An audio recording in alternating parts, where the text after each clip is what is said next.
tema kita keutamaan infak dan sedekah. Kalau ada orang memasukkan duit ke kotak, itu namanya infak. Kalau ada orang melihat kotak itu dengan senyum, itu namanya sedekah. Karena sedekah itu umum. Likulli sulama minkum sedekah. Setiap tulang-tulang sendi ini sedekah.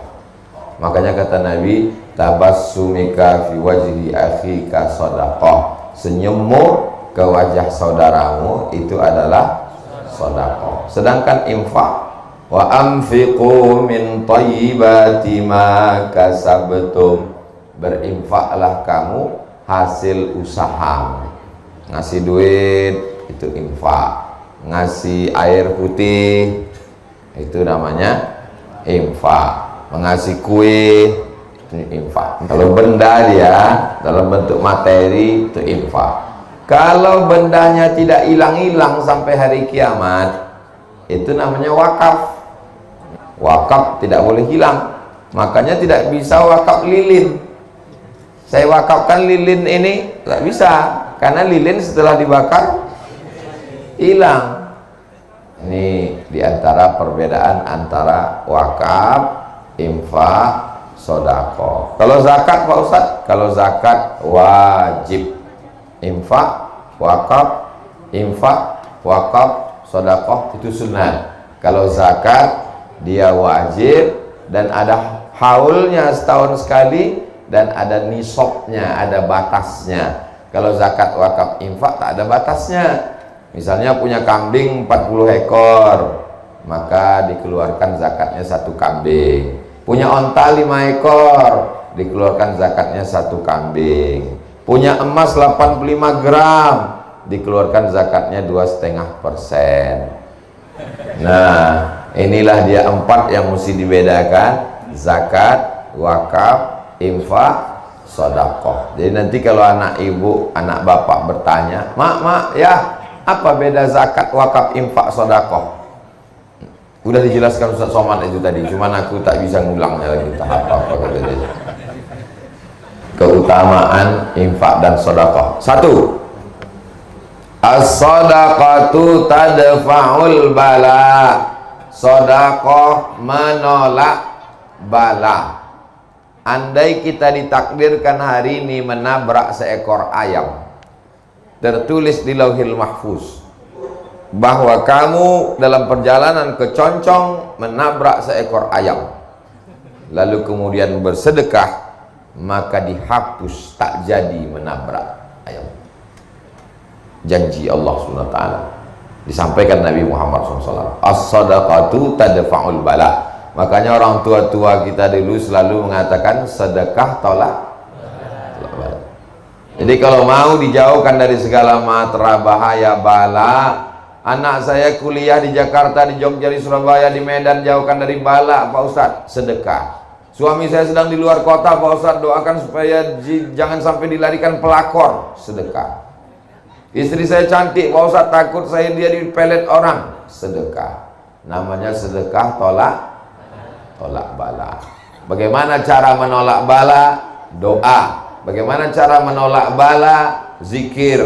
Bagaimana dengan cara menolak bala? Kata Nabi, idza ra'aitum, kalau kamu menengok ada bala, musibah datang, maka kata Nabi, fatasaddaqu, maka bersedekahlah kamu.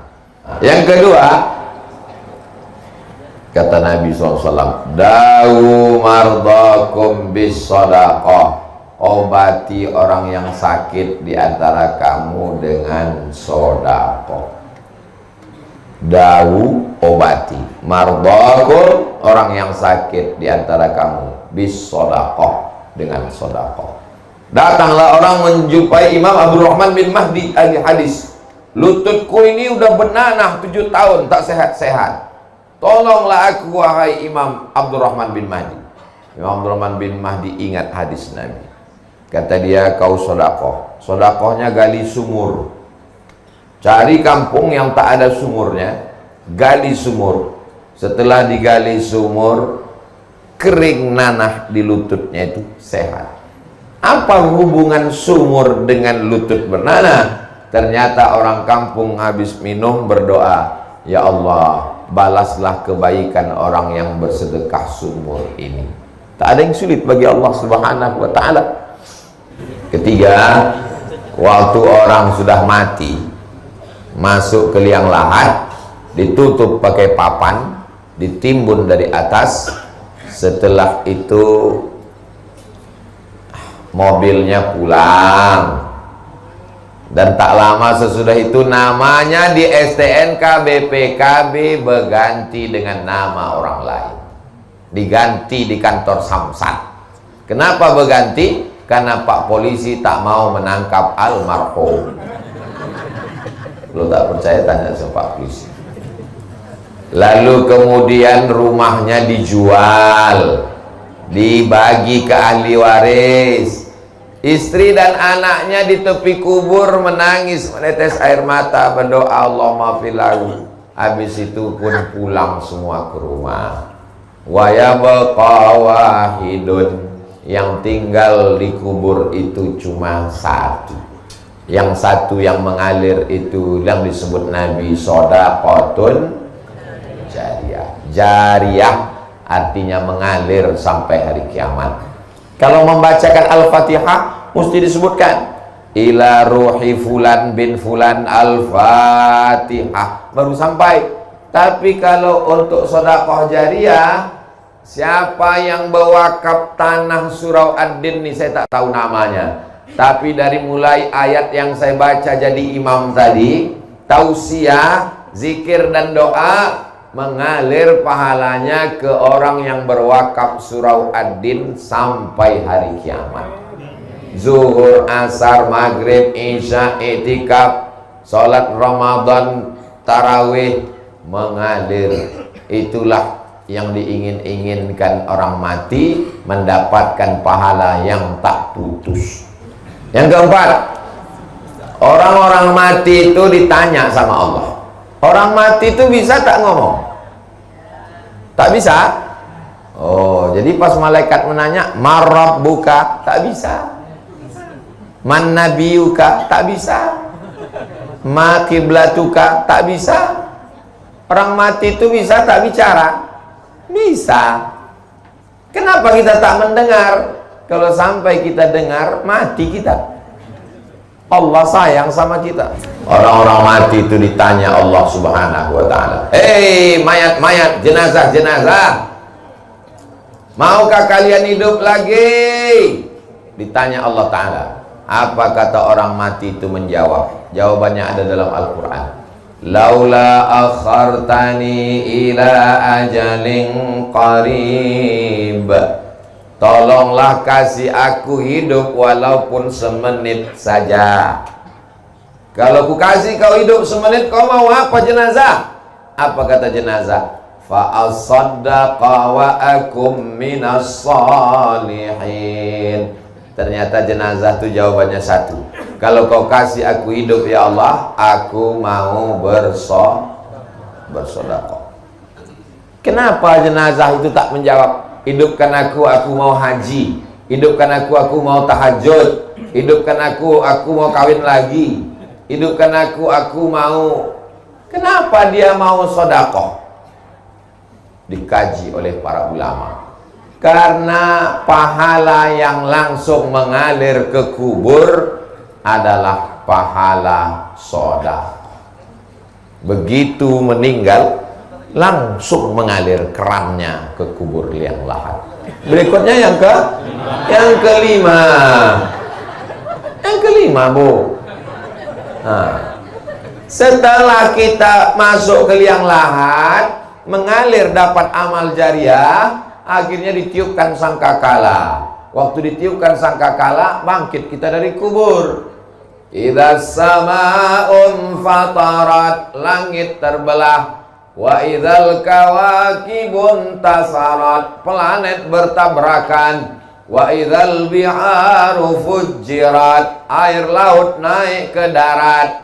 Wa idzal quburu bu'athirat, semua yang dikubur dibangkitkan.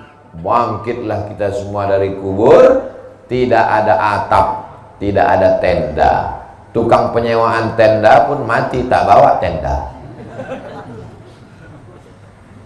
Gunung-gunung Pak Ustaz, wa takunul jibalu kal ainil manfush. Gunung-gunung macam bulu kambing dihembus angin.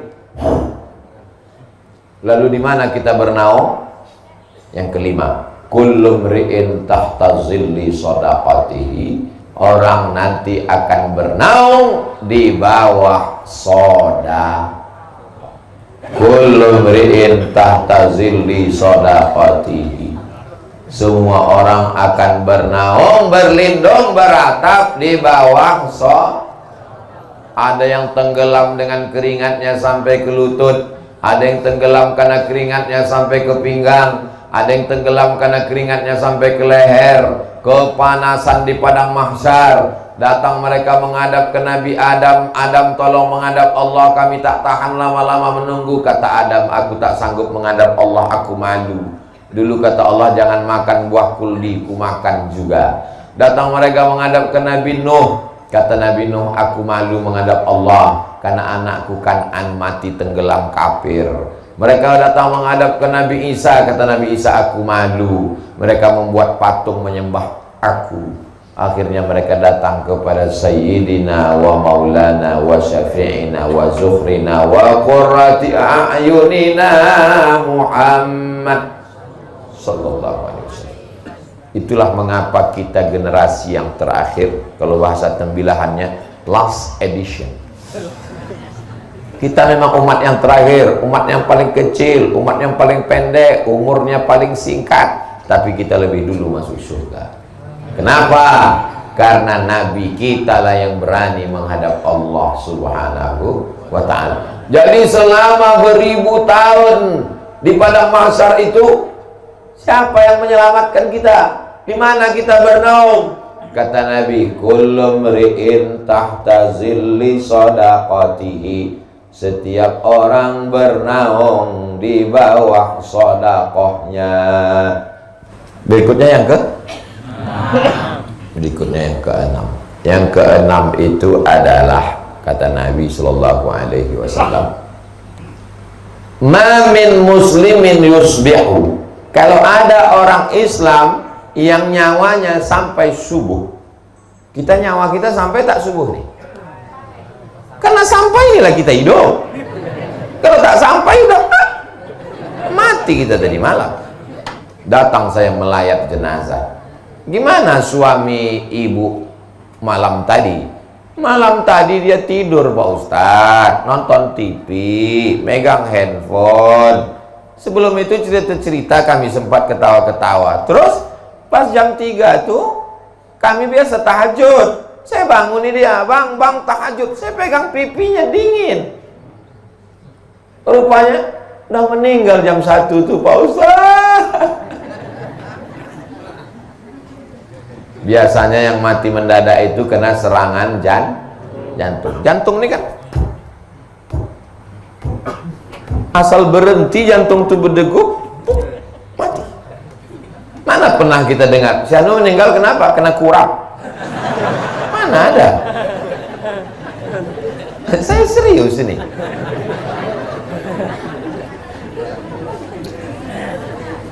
Orang mati karena jantung berhenti berdetak. Kalau jantung berhenti berdetak, darah tak mengalir. Kalau darah tak mengalir ke otak, semua organ tubuh ini mati.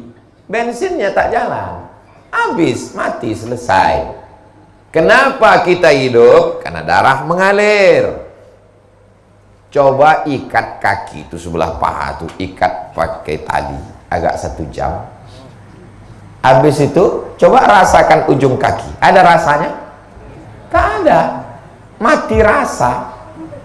Kenapa mati rasa? Karena darah tak mengalir. Kenapa darah tak mengalir? Karena diikat pakai tali. Begitulah kalau seluruh badan kita ini darah tak mengalir, mati. Kenapa darah mengalir? Karena jantung menyemburkan darah. Dokter hanya bisa menjawab sampai di situ. Kenapa orang hidup? Karena jantung menyemburkan darah. Kenapa jantung bergerak? tak bisa menjawab. Kenapa jantung bergerak? Yang bisa menjawab itu hanya orang yang berakidah, bertauhid, karena Allah meniupkan ruh. Ketika ruh itu dicabut, maka jantung pun berhenti berdetak dan berubahlah darah menjadi nanah. Darah itu berubah menjadi nanah, daging membusuk, biji mata keluar mengelupas, rambut yang selama ini habis 30% anggaran belanja untuk beli sampo, habis.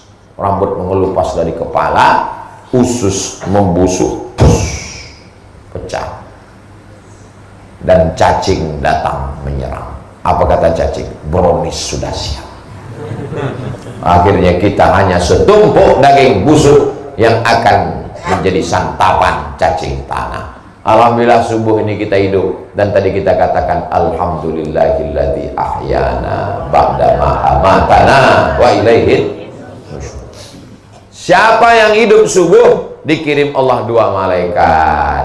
Yang satu malaikat berdoa. Apa kata malaikat? Allahumma ati munfiqan khalafa.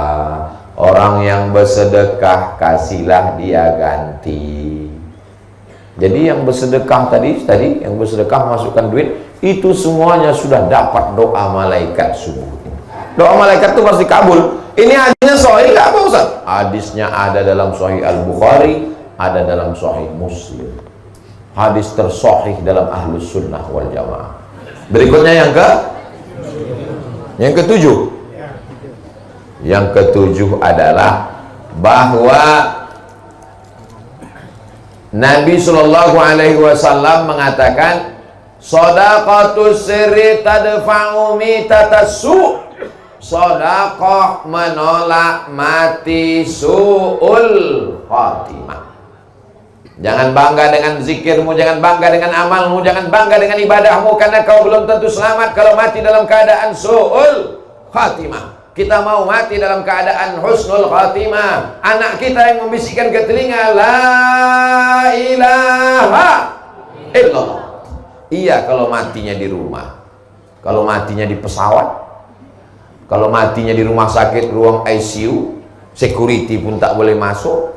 Yang bebas masuk cuma malaikat maut.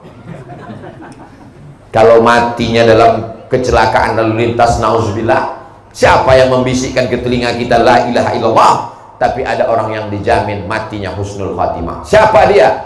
Orang yang bersedekah.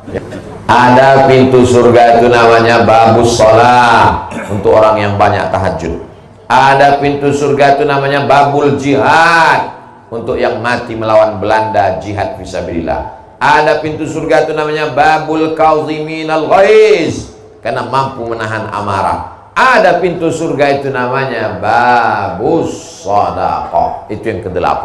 Yang ke-8, keutamaan adalah masuk surga dari pintu babus shadaqah. Berikutnya yang ke-9, terakhir. Jadi nanti judulnya 9 keutamaan infak dan sedekah. Mantap. Yang ke-9 adalah, kata Nabi SAW, as-sadaqatu tudfi'u ghadabar rabbi kama tudfi'ul ma'an nar. Sedekah memadamkan murka marah Allah seperti air memadamkan api. Api yang bergelora dipadamkan oleh air. Begitulah Allah tak jadi marah sama orang yang pelaku dosa gara-gara